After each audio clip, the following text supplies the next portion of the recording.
ভাই ভাই ভাই ভাই ভাই আল হাসান ওয়াল হুসাইন সাইয়্যিদা সাবাবে আহলিল জান্নাহ ইমাম হাসান হুসাইন বেহেশতের ভিতরে যুবকদের সর্দার হয়ে যাবে মাশাআল্লাহ এটা কি বলছে রহমাত আল্লাহ আমরা খুতবার মতো বলি জানাইবার মতো বলি قال رسول الله صلى الله عليه وسلم الحسن والحسين سيدا شباب اهل الجنه ইমাম হাসান হুসাইন বেহেশতের ভিতরে যুবকদের সর্দার হবে আর নবীর ভিতরে বাবা খাতুনে জান্নাত বেহেশতের ভিতরে মহিলাদের সর্দার হয়ে যাবে সুবহানাল্লাহ সুবহানাল্লাহ আব্দুল্লাহ যাইতেছে ইমাম হাসান হুসাইন কে আব্দুল্লাহ তুমি তো গোলামের বেটা গোলাম কি কইছে কি কইছে গোলামের বেটা গোলাম মানে ওমর কইছে গোলাম গোলামের বেটা গোলাম আব্দুল্লাহ কইছে আব্দুল্লাহ রাজ বলছে কই কি আমার বাবা 36 রাষ্ট্রে বেশি কলিবা আমার বাবা রে কইল গোলাম আমি গোলামের বেটা গোলাম আর ওমরের কাছে গিয়ে আব্দুল্লাহ কইতেছে বাবা কি রে নবী পিতা নাতি ইমাম হাসান হুসাইন ওরা দুবাই আমার আজকে গোলামের বেটা গোলাম কইছে তো হঠাৎ তাকে দিয়েছে গোলাম কি কইছে গোলামের বেটা গোলাম আব্দুল্লাহ ইমাম হাসান হুসাইন তোমার গোলামের বেটা গোলাম বলে হ্যাঁ বাবা তো বাবা তুমি কি ভালো করে শুনছো হ্যাঁ বাবা ওরা দুবাই কইছে যে তুমি গোলামের বেটা গোলাম সুবহানাল্লাহ সুবহানাল্লাহ হযরত ওমর বললেন আব্দুল্লাহ বাবা আগামীকাল শুক্রবার জুমার নামাজের পর ইমাম হাসান হুসাইন বিচার আমি নিজে করে দেব তো জুমার নামাজের পরে নামাজ কমপ্লিট করে হযরত ওমর ঘোষণা করলেন হে মুসলিমরা সব বসে যা সব বসে যা তোমার উপরে তো কথা বলার মতো কারো কোনো সাহস নাই সব মুসলমান বসে গিয়েছে তোমার বলেন আজকে একটা বিচার আছে নালিশ আছে তো সবাই কোন কি দা মানে বলে আতঙ্ক হয়ে গেছে কার বিচার করবে কারে সিরিয়াস করে ওমর কার বিচার হবে ইমাম হাসান হুসাইনের আব্বা হযরত আলী ওমরের ডান পাশে দাঁড়িয়ে আছেন তো হযরত আলী বলে আল্লাহ ওমর কার বিচার করবে কে কি করলো কিছু তো বুঝতে পারলাম না ওমর কার সিরিয়াস করবে কিছু করব ওমর বলেন ইমাম হাসান ইমাম হাসান তোমরা দুবাই আমার কাছে আসো ইমাম হাসান হোসেন দুবাই পাগলের মতো দুবাই ওমরের পাশে গিয়ে দাঁড়াইছে মারহাবা আলী হযরত ডাক ডাকা ইমাম হাসান ইমাম হোসেন আমি শুনলাম তোমরা দুবাই আমার ছেলে আব্দুল্লাহ রে গোলামের বেটা গোলাম কইছো ইমাম হাসান হোসেন তো হ্যাঁ আমরা দুবাই কইছি গোলামের বেটা গোলাম আবার কইলাম গোলামের বেটা গোলাম আপনি গোলাম গোলাম আপনি গোলাম এবার ওমর তো তাকে এসে আমার ভাইরা হযরত আলী ওমরের ডান পাশে দাঁড়িয়ে এসে হযরত আলী আল্লাহ আমার ছেলে ইমাম হাসান হোসেন ওমরের গোলাম মুখের সামনে পেয়ে দিছিলেন জানি না জানি কোন বিচার আজকে আরে ওমর আমার দুটো সন্তানের করবে আমার সন্তানদের সে শেষ করে ফেলবে হাজার হাজার মানুষেরা চোখের পানি গুলো ছেড়ে দেখাতেছে আল্লাহ না জানি কি বিচার হবে না জানি কি হবে ওমরের গোলাম সামনাসামনি বলে দিল ইমাম হাসান হুসাইনের বিচার কি হয়ে যাবে এবার হযরত ওমর আব্দুল্লাহ রে ও ইমাম হাসান হুসাইন এই যে আমি কাগজ দিলাম কলম দিলাম এই যে কাগজ দিয়ে কলম দিয়ে কাগজের ভিতরে তোমরা দুবাই লিখে দাও গোলামের বেটা গোলাম তোমরা দুবাই লিখে দাও গোলামের বেটা গোলাম ইমাম হাসান হুসাইন দুবাই লিখে দিলেন গোলামের বেটা গোলাম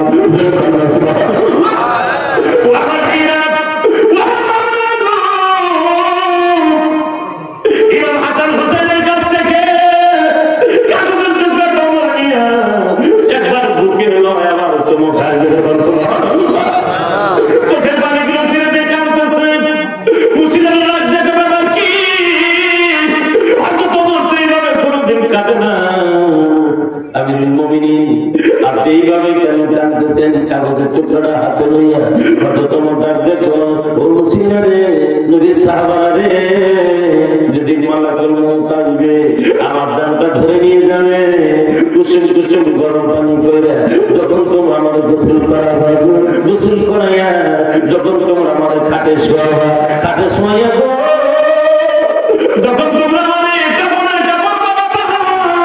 তোমার কথা দাও এই গোলামের বেটা গোলাম দেখো কাগজের টুকরাটা আমার কাপড়ের মধ্যে তোমরা লাগাইয়া দিয়ে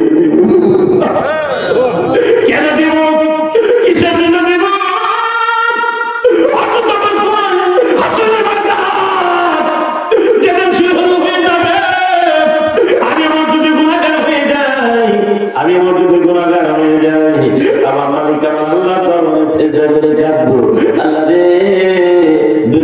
ইমাম হাসান হুসাইন জান্নাতের দুইটা সর্দার ইমাম হাসান হুসাইন ওরা দুভাই আমার গোলাম করেছিল এই জন্য আল্লাহ তুমি আমার মাফ করে দিও ওরা মুসলমান ভাইরা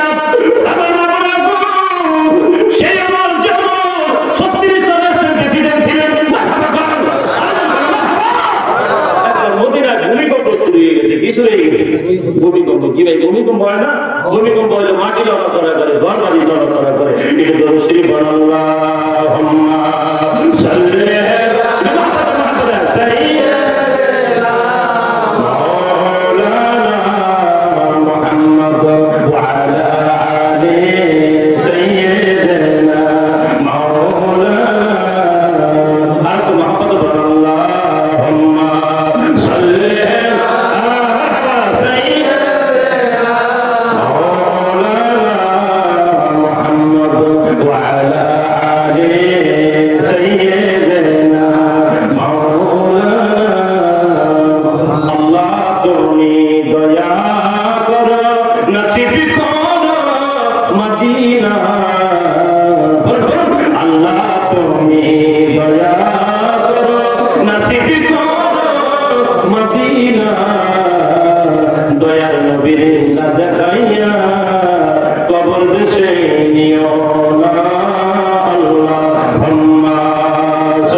বিভিন্ন জায়গায় তো ঝামেলা হয় এটা মিলাদ প্রথমেই বাধা কালী বাজার বুঝলেন না নবীর সাথে মিলাদ করলে আমার ভাইরা কি বেদাতের কি আছে আমি কিছুই বুঝি না আমার ভাইরা মিলাদ অর্থ নবীর জন্ম বৃত্তান্ত সম্পর্কে আলাপ করা আল্লাহ সালাম নিজে আমার দয়ার নবীর উপর দরে শিরিক চলা করে সুবহানাল্লাহ আর আমরা দরে শিরিক করব বলে কত ধরনের দুনিয়ায় কত সুদ ঘুষে ঘুরে গেছে আমার ভাইরা এটার মধ্যে বাধা নাই কত ব্যাপারটা কত কিছু হচ্ছে বাধা নাই খালি মিলাদের মধ্যে বাধা খালি মিলাদের মধ্যে বাধা কি করার কি ভুল না এটা আমি মাঝে মধ্যে বলে থাকি আমার ভাইরা হ্যাঁ ওই যে আসলে এটা ফুল ব্যাগ বলো তো ফুল ব্যাগটা সারা গুলো লম্বা কয়গুলো লম্বা এই ধরে বলো কয়গুলো লম্বা সারা গুলো লম্বা তে ফুল ব্যাগ নিয়ে আর যুবক মারি কি করবো প্যান্টটা তোমার সারা গুলো লম্বা এটা কাটো কাইটা কাটো করে দেবে তে মার করে বাবা আমি আজকে বাবা পরে দেব তে মার দিবে গেছে ভাই প্যান্টটা তো সারা গুলো লম্বা এটা কাইটা কাটো করে দিয়ে কয় বাবা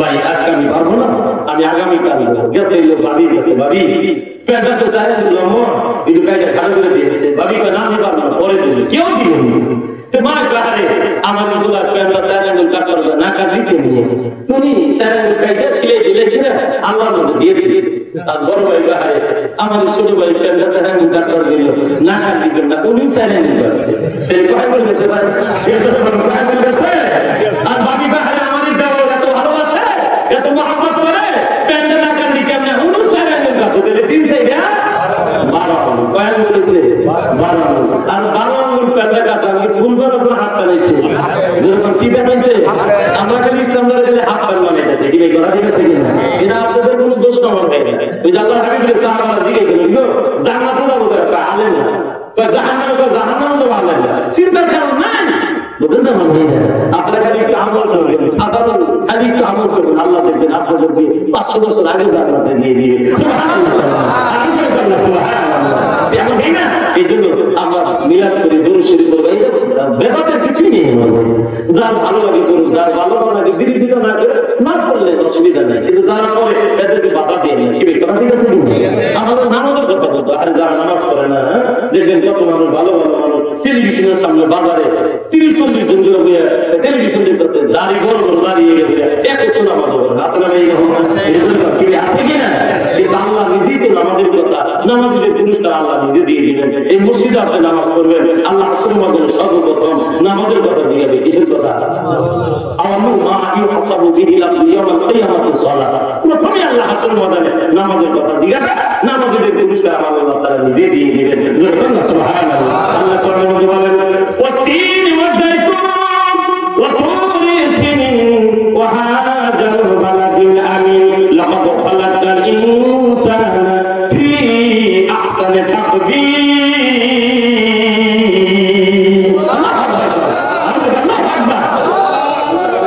আমি আঞ্জির ফল, আমি জাতীয় ফল, তোর পাহাড় আর মক্কা শরীফের ঘরের কসম খেয়ে বলিতেছি গো, আমি আল্লাহ তাআলা মানুষকে এত সুন্দর করে বানাইলাম, অন্য কোনো জিনিসটা আমি আল্লাহ তাআলা এত সুন্দর করে বানাই নাই। মানুষের মতো তো সুন্দর করে আল্লাহ কিছু বানাইছে, সব কিছু তামাম পৃথিবীর যা কিছু আছে সবই মানুষের গোলাম। কার গোলাম? কার গোলাম? আমি আঞ্জির ফল, আমি জাইতুন ফল, তুর পাহাড়, মক্কা শরীফের ঘরের কসম খেয়ে বলিতেছি আমি আল্লাহ মানুষকে এত সুন্দর করে বানাই না, অন্য কোনো জিনিসকে আমি আল্লাহ এত সুন্দর করে বানাই নাই। আমার বান্দা বান্দি রে, তাদেরকে সুন্দর করে বানায় আমি আল্লাহ তাআলা হাতের মধ্যে জোড়া দিয়েছি। কি হয়েছে না? কি হয়েছে না? আমি আল্লাহ তাআলা তার কোমরে জোড়া দিয়েছি। কি হয়েছে না? আমার বান্দা আমি আল্লাহ তাআলা তোর হাতের মধ্যে জোড়া দিলাম। কেন জোড়া দিলাম? নামাজে দাঁড়াইয়া, রুকুতে যাইয়া, সিজদায় পড়ে যখন আমাকে ডাকো সুবহানা রাব্বিয়াল আ'লা, সুবহানা রাব্বিয়াল আ'লা, সুবহানা রাব্বিয়াল আ'লা, আমি মালিক আমি আল্লাহ তাআলা তোর কপালের নিচে নূরের পর্দা বিছিয়ে দিয়ে দেই। আল্লাহু আকবার, সুবহানাল্লাহ। আরে তাকবীর, তাকবীর।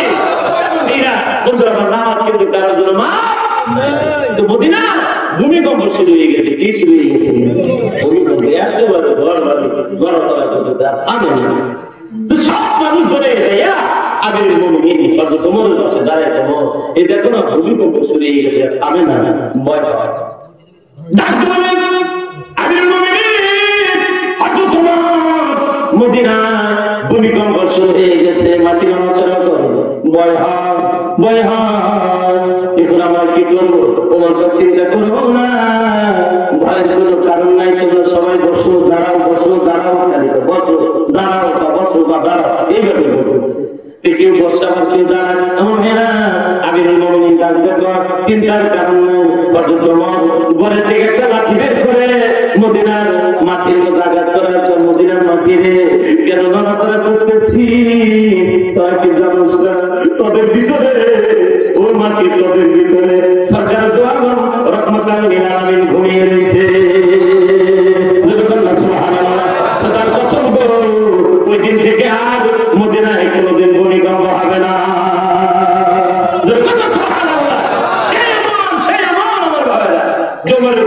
নবীজি বলেছেন আমার পরে কেউ আল্লাহ নবী বানাইলে আমার ওমরই বানাইতে। সুবহানাল্লাহ, সুবহানাল্লাহ। আল্লাহর ইবাদত বندگی করার পরে, আল্লাহর ইবাদত বندگی করার পরে আল্লাহ কোরআনের মধ্যে বলছেন ওয়াকাদা রাব্বুকা আল্লা তা'বুদু ইল্লা ইয়্যাহু ওয়া বিল ওয়ালিদাইনি ইহসানা। আল্লাহ বলছে আমার ইবাদত বندگی করার পরে তোমরা তোমার মা এবং বাবার খেদমত করবে। আল্লাহর ইবাদত বندگی করার পরে কার খেদমতের কথা বলছে? মা এবং বাবা। এটা কি আমি বলছি না আল্লাহ বলছে? এই কথা কে বলছে? আল্লাহ। ওয়াকাদা রাব্বুকা আল্লা তা'বুদু ইল্লা ইয়্যাহু ওয়া বিল ওয়ালিদাইনি ইহসানা। আল্লাহ আকবার। আমরা কয়জন মানুষ মা বাবার খেদমত করি ভাই বলুন? কয়জন মানুষ? মা বাবার কত কষ্ট দিয়ে আমাদের ফেসবুকে দেখা যায়, পোলা আমেরিকা থাকে, পোলা দু ডাক্তার, পোলা ডাক্তার, মায়ের বাবার বৃদ্ধ আশ্রমে দিয়ে দেয়। কি আছে না?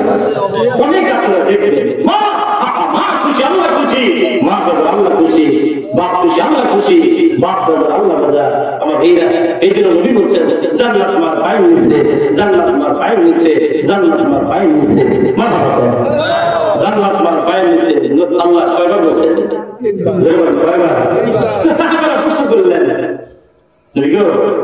আব্বার পায়ের নিচে কি জান্নাত নাই? চতুর্থবার আমার নবী বললেন জান্নাত আব্বার পায়ের নিচে। মায়ের কথা তিনবার বলছে জান্নাত। আমার ভাইরা, আমার ভাইরা, আপনারা বলুন তো পায়খানা প্রসাদ করেছে আমার মা করলেন, আমার বাবার করলেন, এই কথা বলেন কার করলেন? মা। সবাই কি ডাকবেন মা? আর ডাকবেন মা, আর একটু জোরে ডাকবেন আল্লাহ, আর জোরে ডাকবেন আল্লাহ। মা বললে যেমন মুখটা ভরে যায়, আমার আল্লাহ আল্লাহ বলে ডাক দিলে মুখটা ভরে যায়। কি হয়ে যায় না? ডাকবেন আব্বা, আরে জোরে ডাকবেন আব্বা, ডাকবেন আল্লাহ, আর জোরে ডাকবেন আল্লাহ। আব্বা বললে যেমন মুখটা ভরে যায়, আমার আল্লাহ কাল্লা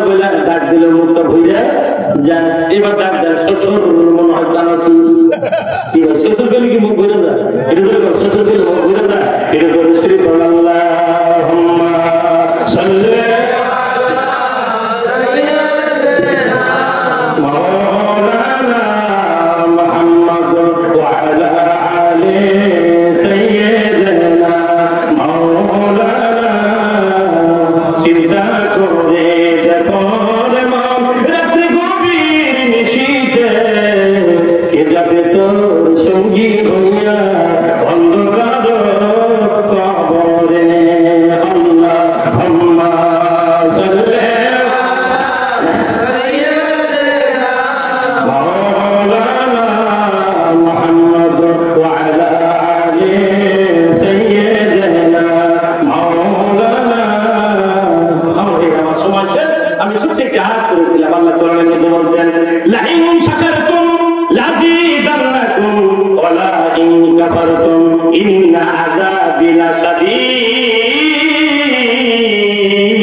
নিয়ামতের শুকর আদায় করলে আমি মালিক আমি আল্লাহ তাআলা তোমাদের নিয়ামতগুলো ছিনিয়ে নিব।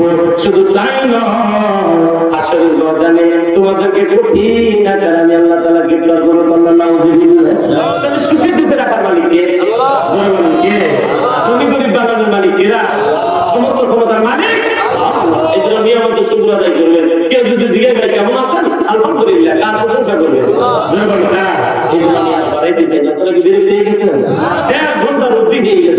আমি আপনাদের মতো কথা বলতেছি, আমার জন্য দোয়া করবেন। আমি আপনাদের খুবই কাছের মানুষ, এই যে আমার